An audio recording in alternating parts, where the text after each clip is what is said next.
Hey guys, so as you guys can see, a little bit of change of scenery here in sunny South Florida. Actually going to be seeing my friend Frank. Zat Hashem, we're going to, film some episodes of the podcast, Truth Fanatics, for those of you that haven't checked it out yet. So, something I always found peculiar, even to this day.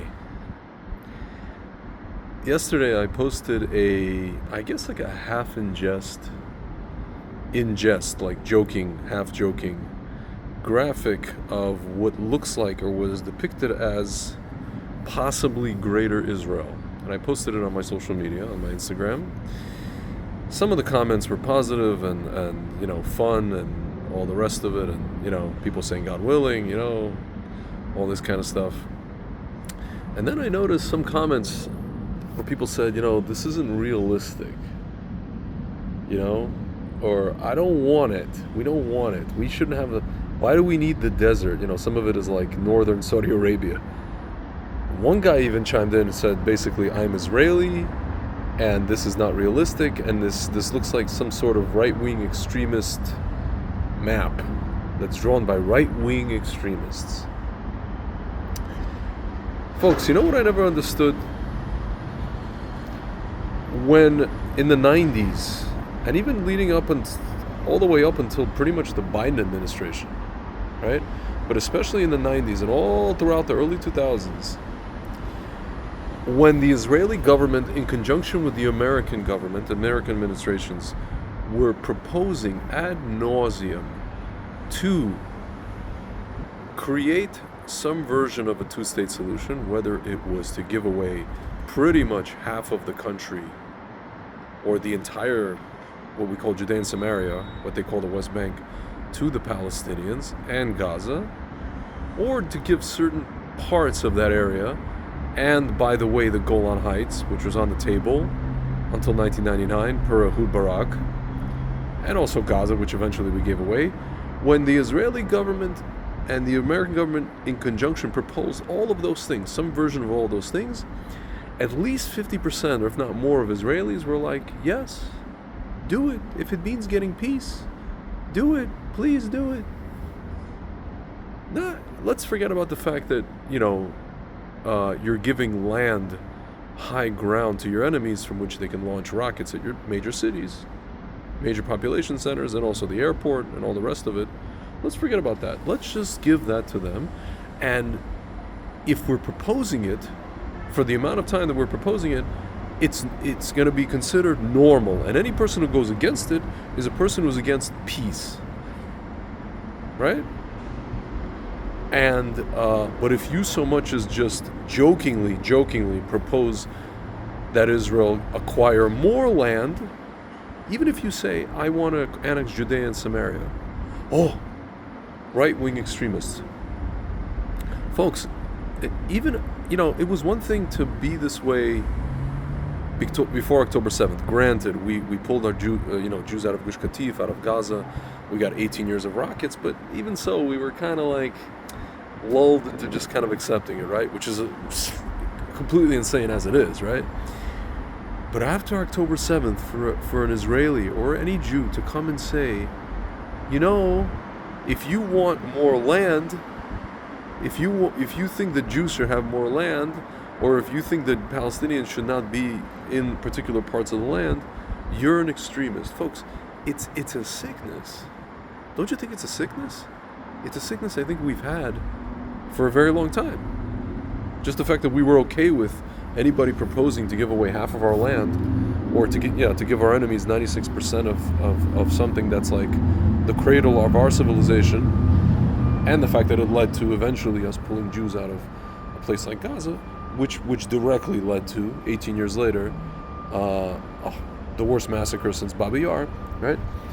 Folks, just the fact that people thought that any of this was okay, right? And they're the normal ones, it's a sickness.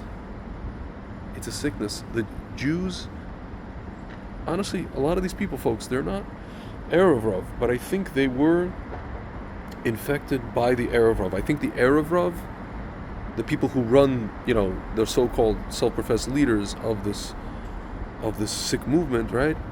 they created a sort of, I guess, like spiritual bioweapon, and they infected half of Israel with it, if not more, right?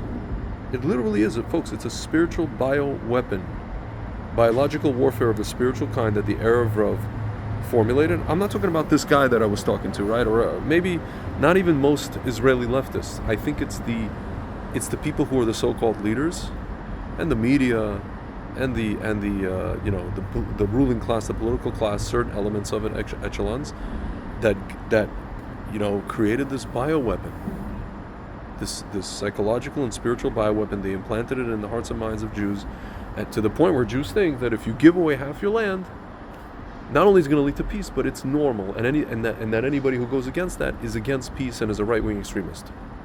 Folks, name me one other nation on earth that thinks it's good that to achieve peace they want to give away land to their mortal enemies. Do you see this with Nagorno-Karabakh, Azerbaijan and Armenia? No, they're going to fight to the last freaking guy, right? As stupid as it is, guys, right? As much as you can make the case for either one, right? Same thing, Russia, Ukraine. Again, I'm not saying who's right and who's wrong, right? You can go, folks. You can go across the world, and you ask any one of these nations that's trying to, claims a certain piece of land. Doesn't matter what the reason is, right? Are you ever going to give them X, Y, and Z piece of land in exchange for peace? They're going to say, "What do you think? We're stupid." Not only that, they're going to say we have national pride. We have, folks, like today, if you come to Ukrainian, right, as horrible as the war is, and you say to them, there's this proposal to give Putin Donbass, right, Eastern Ukraine. If you come up to most Ukrainians today and you say that to them, and you say, guys, come on, let's just, and I've done this, right, myself, and folks, what kind of reaction I've gotten. I'll tell you. They called me a Putinist and a I don't know. Like I said, I told them I was born in Ukraine, and I proposed this idea just to stop the war, and they said you're a Putinist and you're a traitor, even though I was never like a Ukrainian citizen. I was just born in Ukraine, left in the 80s. You're a Putinist and a traitor, a piece of crap, folks. Because these people, as stupid as the war is, as many men as they're losing, they're not going to give up their land. In fact, I don't know if they want more land, but they for sure won't give up their land, what they think is their land, the map. They're not going to give up Donbass. They're not going to give up certain parts of, Eastern Ukraine. They're not going to give up, Crimea. They had basically was taken away from them. That's like a disputed territory. They're not going to give up Kiev. Folks, why? Because they're normal. Folks, they are normal. As crazy as they are, they're normal. You know who's not normal? We're not.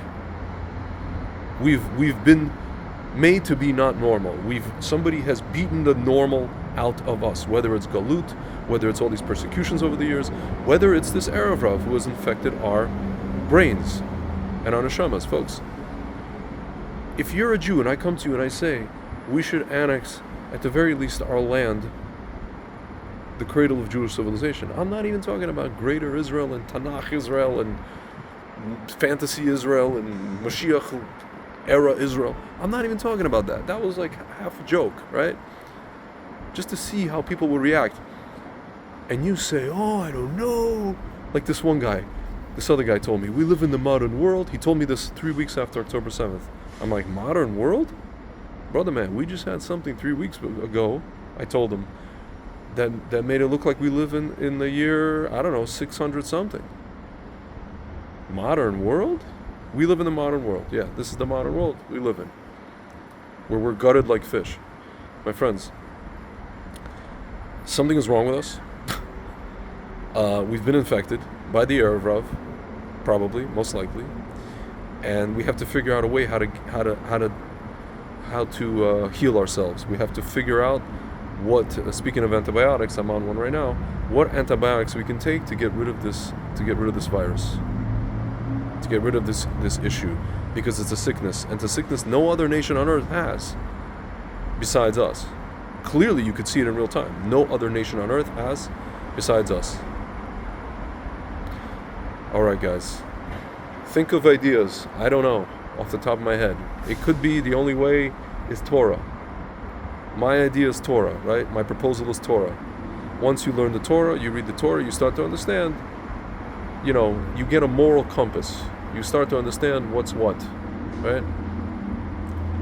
Because as you guys can see, the modern world, like I said yesterday, King Solomon said, there's nothing new under the sun. All right, guys. Talk to you soon.